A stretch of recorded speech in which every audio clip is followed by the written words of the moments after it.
Hi guys, welcome to Kings of Power. ரொம்ப நாளைக்கு அப்புறம் ஒரு வீடியோவில் இணையத்தில் ரொம்ப சந்தோஷம். இன்றைக்கி நம்ம எதை பற்றி பார்க்க போகிறோன்னா, ராயன் தனுஷ் அவர்கள் நடிப்பில், தனுஷ் அவர்கள் டைரக்ஷனில் வெளிவந்திருக்கிற ராயன் அந்த படத்தோட ரிவ்யூ தான் பார்க்க போகிறோம். இந்த படத்தோட ப்ளஸ்ஸை பற்றி ஃபஸ்ட்டு பார்த்துடலாம். இந்த படத்தோட ப்ளஸ் என்னென்னா, ஃபஸ்ட்டு வந்து தனுஷ் அவர் ஆக்டிங் அண்ட் அவர் தான் டைரக்ஷன் பண்ணியிருக்காரு இந்த படத்தில். அதுதான் அதோட ஃபஸ்ட்டு ப்ளஸ்ஸு. இந்த படத்தை இன்னொரு ப்ளஸ் பார்த்தோன்னா, துஷாரா விஜயன் இவங்க எந்த படத்தில் நடிச்சிருக்காங்கன்னு பார்த்தீங்கன்னா, ஒரு 2-3 படத்தில் தான் தமிழ் நடிச்சிருக்காங்க.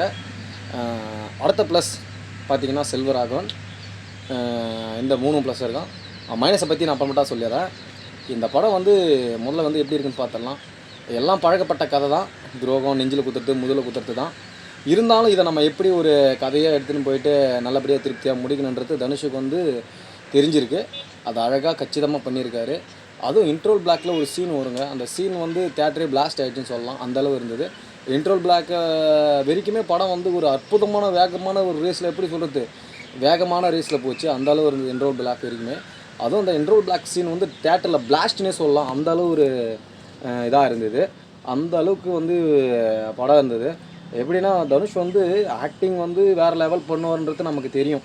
அது மீண்டும் ஒரு பேர் நினச்சிருக்கு. சைலண்ட் கில்லர்னு சொல்லுவாங்க. அந்த படத்தில் வந்து அவர் சைலண்ட்டாக இருந்து வேறு லெவலில் ஒரு சம்பவம் பண்ணியிருக்காரு. அதை போய் நீங்கள் தேட்டர் எக்ஸ்பீரியன்ஸோடு அந்த சவுண்ட் சிஸ்டத்தோடு பார்த்தீங்கன்னா வேறு லெவல் இருக்கும். முக்கியமான இன்னொரு ப்ளஸ்ஸான விஷயம் என்னென்னா, இந்த படத்துக்கு இசைப்புயல் ஏஆர் ரஹ்மான் சார். அவரை எப்படி அவரெல்லாம் வந்து இந்த மாதிரி உலகத்தில் அவரை மாதிரி ஒரு மியூசிக் ஜாம்பவன் இல்லைன்றத மறுபடியும் ஒரு முறை நிரூபிச்சிருக்காரு. அந்த அளவு எந்த இடத்துல பிஜிஎம் தேவையோ, எந்த இடத்துல ஸ்லோ இது தேவையோ அதை பங்கமாக பண்ணியிருக்காரு. இந்த படமும் வெற்றியடைக்கான காரணமும் அதுதான்.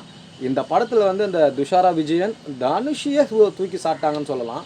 ஒரு ஹாஸ்பிட்டல் சீன் ஒன்று வருங்க, அதெல்லாம் வேறு லெவல். அதாவது நீங்களாம் போய் அந்த தேட்டர் எக்ஸ்பீரியன்ஸில் பாருங்கள், வேறு லெவலில் இருக்கும். அந்த சீன்லாம் துஷாரா விஜயன் தம்சம் பண்ணியிருக்காங்க. இந்த படத்தில் தனுஷே தூக்கி சாப்பிட்டாங்கன்னா பார்த்துங்க அவங்க எந்த அளவு ஆக்டிங் பண்ணியிருப்பாங்க. இந்த படத்தோட 2 தூணும் பார்த்தீங்கன்னா, ஒன்று துஷாரா விஜயன், இன்னொன்று தனுஷ் தான். ஐயோ, இன்னொரு விஷயம் என்னன்னாங்க, நம்ம அந்த காதில் ஓடிக்கிட்டே இருக்குங்க, அந்த மண்டைக்குள்ளே ஓடிக்கிட்டே இருக்குன்னு சொல்லுவார் விஜய் சேதுபதி. அந்த மாதிரி ஒரு பாட்டை போட்டால் ஏஆர் ரஹ்மான், உசிரே நீ தானே. அந்த பாட்டுலாம் ஐயோ கூஸ் பம்ப்ஸ் மூமெண்ட். அந்த பாட்டு, அந்த எமோஷ்னல் சீன்ஸு எல்லாமே படத்தோட ப்ளஸ், பயங்கரமான ப்ளஸ்ஸாக இருந்தது.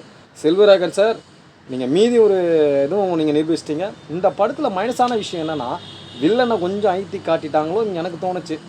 அது மட்டும்தான் எனக்கு மைனஸாக தோணுது. கொஞ்சம் வில்லனை வந்து, ஏன்னா எஸ்ஜே சீரா மாரி ஒரு ஆக்டர் வந்து நீங்கள் எப்படி பண்ணிருக்கேன்னா, அதில் ஒரு தெரியும் அவர் நடிப்பு அறக்கனவர். தனுஷ் கூட கம்பேர் பண்ணும்போது சரி, தனுஷோட அவர் கதை எழுதும்போது அப்படி எழுதிட்டாரான்னு தெரியல. எஸ்ஜே சூர்யாவோட அவருக்கு கொடுத்த ஸ்க்ரீன் பிளே கரெக்டாக பண்ணியிருந்தாலும் கொஞ்சம் எனக்கு ஏதோ அந்த வில்லனுக்கான இது குறைக்கப்பட்டதுன்னு தான் எனக்கு தோணுச்சு. அப்படி ஏதாவது உங்களுக்கு சந்தேகம் இருந்தால் கமெண்ட் பண்ணுங்கள். என்னை பொறுத்த வரைக்குமே வில்லனுக்கான இது கொஞ்சம் கம்மியாக தான் இருந்தது. மற்றபடி படம் எல்லாம் ஓவராலாக பார்த்தீங்கன்னா ஓகே. என்னோடய ஒப்பீனியன், நான் வந்து எல்லாருக்குமே தெரியும், இந்த யூடியூபருக்கு வெளி பசங்களுக்கு தெரியும், நான் மிகப்பெரிய விஜய் ஃபேனுன்றது. எனக்கு இந்த படத்தில் வந்து தனுஷ் ரொம்ப பிடிச்சிட்டாருங்க. அது எனக்குன்னு என்னன்னு தெரியல. அவர் அந்த மொட்டை தலைக்கும் ஒரு கதை வச்சுருக்க, மொட்டை அடித்ததுக்கு ஒரு இது பண்ணுறாரு. அதெல்லாம் அவரை சாத்தியமே இல்லை எனக்கு தெரிஞ்ச வரைக்குமே. இப்போ வந்து என்ன நினச்சிக்கான், இப்போ காலேஜில் எல்லாமே இருக்கிற ஒரு இதை வந்து யூனிவர்சிட்டின்னு சொல்லுவாங்க. அந்த மாதிரி தனுஷை நான் நினைக்கிறேன். அவர் ஒரு பல்கலைக்கழகம், என்ன வேணுமோ அதை எதாவது பாருங்கள், பாட்டு பாடுறாரு, டான்ஸ் வந்து வேறு லெவல், சிங்கிங்லாம் சொல்லவே தேவையில்ல அவர். அப்புறம் வந்து கடைசியாக ஆக்டிங்லாம் சொல்லவே தேவையில்ல. அசுரன், நமக்கு வட சென்னை போன்ற படங்களை நமக்கு மிரட்டி விட்ருக்காரு. இப்போ டேரக்டர்லேயும் தன்னை ப்ரூவ் பண்ணிருக்காரு. இதுமாரி ஒரு டேரக்டர் போனால் வெற்றிமாறன், லோகேஷ் கனகராஜ், அட்லிலாம் வீட்டுக்கு போக வேண்டியதான். இந்த மாதிரி இன்னும் நிறைய படங்கள் பண்ணுவார்னு தான் நினைக்கிறேன். ராயன் மொத்தம் காத்தவராயனா மாறி இருக்குது. எல்லோரும் குடும்பத்தோடு இப்போ வந்து வயலன்ஸ் படத்தில் அதிகமாக இருக்கிறதுனால குழந்தைங்க, இந்த ப்ரெக்னென்ட் லேடிஸ்லாம் பார்க்கறதுக்கு கொஞ்சம் கஷ்டம். மற்றபடி எல்லாருமே பார்க்க வேண்டிய படம் தான். ரொம்ப ரத்தம் தெறிக்க விட்டுட்டாங்க படத்தில். அந்த உசிரே சாங்கை மிஸ் பண்ணாமல் போய் பாருங்கள். அது கிளைமேக்ஸ் சாங்கு, அது வேறு லெவலில் இருக்கும். படம் ஸ்டார்டிங்லேருந்து கடைசி வரைக்குமே நல்லாயிருக்கு. மறக்காமல் இன்ட்ரோல் சீனையும் பார்த்துருங்க. மறக்காமல் சேனல் லைக் பண்ணுங்கள், ஷேர் பண்ணுங்கள், கமெண்ட் பண்ணுங்கள்.